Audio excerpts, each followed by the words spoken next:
Como a placenta se liga nas mães, mamíferos. Vamos falar sobre uma estrutura presente na maioria dos mamíferos, que é uma estrutura que vai auxiliar o embrião durante todo o seu desenvolvimento. Estrutura essa denominada placenta. Temos uma imagem de um útero cortado longitudinal. Essa parte interna do útero corresponde ao músculo liso de contração lenta e involuntária, denominada miotério uterino.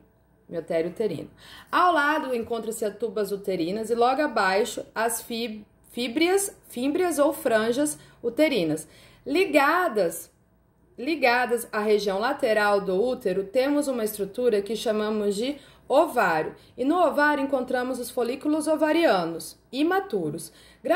Graças ao processo de ciclo sexual sob a ação dos hormônios FSH ou LH, além do estrogênio ou progesterona, nós teremos a maturação de um folículo ovariano. E no interior do folículo haverá a formação de uma célula gamética que recebe o nome de ovócito 2.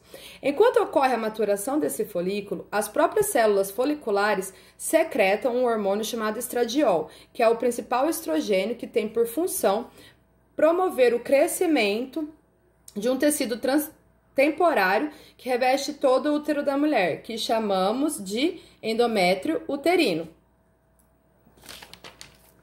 Devido às variações hormonais, ocorre o rompimento do folículo maduro. Ao romper-se, aquele ovócito que está maduro vai ser liberado e capturado pelas fímbrias ou franjas das tubas uterinas. E assim ele vai se posicionar numa região da tuba uterina que chamamos de terço distal, onde podemos afirmar que a fecundação ocorre nessa região.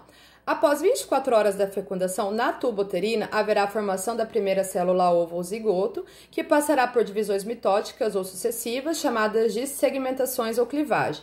Estando em desenvolvimento, esse embrião irá, por 72 horas, percorrer a tuba uterina, atingindo a cavidade uterina. A sua forma embrionária, neste momento, é chamada de blastocisto.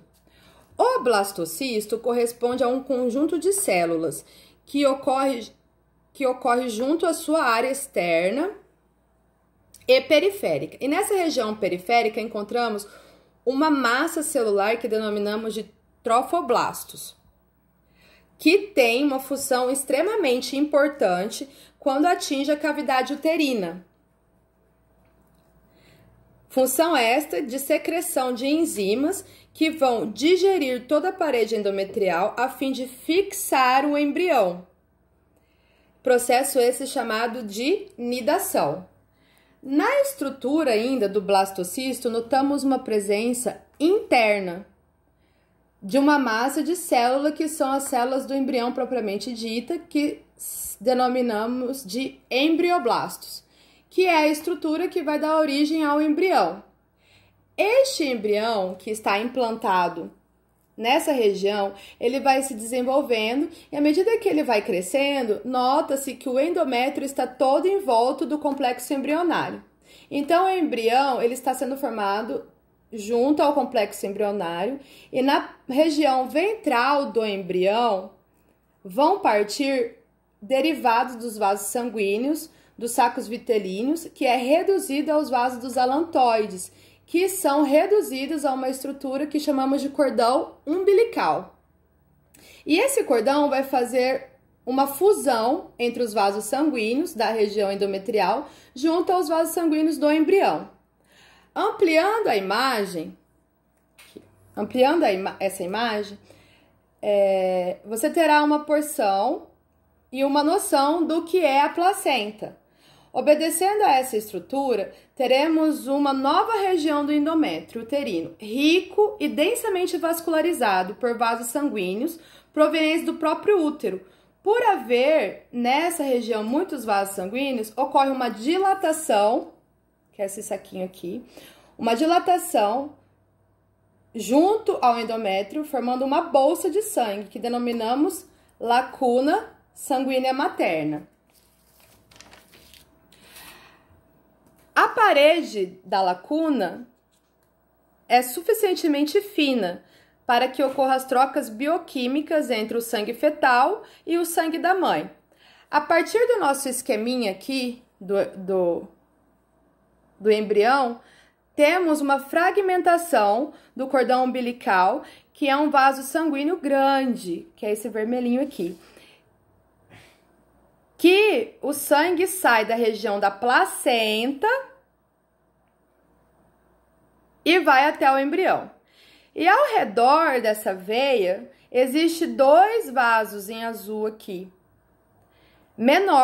de menor calibre, que parte do embrião em direção à mãe, aliás, em direção ao útero, que chamamos de artérias umbilicais. Essa região da artéria umbilical, ela vai se ramificar em vasos menores, que denominamos arteríolos, e que por sua vez irá se ramificar novamente ainda em vasos menores, que denominamos capilares. E esses capilares que eu estou representando aqui, virá da região do feto e passa contiguamente, ele faz em volta na lacuna sanguínea materna. Contiguamente, não continuamente, ao redor da lacuna sanguínea da mãe. E está aproximadamente entre o vaso sanguíneo fetal e o da mãe, fará com que ocorra o sangue, circunda entre eles e vai pegar a área da veia umbilical. Então, todas as trocas bioquímicas vão ocorrer junto aos vasos sanguíneos maternos e vasos sanguíneos fetais, na lacuna materna da mãe. A placenta corresponde exatamente a esta região. Então, esse órgão é formado a partir de 2 estruturas. Aliás, de 2 indivíduos diferentes, porque a placenta, do ponto de vista materno, corresponde à região do endométrio. E a do ponto de vista fetal, ela é formada pelos vasos do alantoide associados ao córeo. As vilosidades carônicas que invadiram a região endometrial para fixar o embrião na parede uterina, então a parte fetal da placenta corresponde a latocórion. A placenta possui 2 funções: ligar o embrião à mãe, fazer a nutrição do embrião junto às trocas gasosas, e a mesma coisa acontece com a excreção produzida pelo embrião. E além de fazer tudo isso, a nutrição, o transporte gasoso, a excreção, ela forma uma barreira que terá por função proteger o embrião de patógenos, embora existam alguns que consigam atravessar essa barreira placentária. E além desses aspectos, a placenta humana é responsável pela produção do hormônio HCG e progesterona 2, que vai fazer a manutenção da gestação da mãe por toda a gravidez.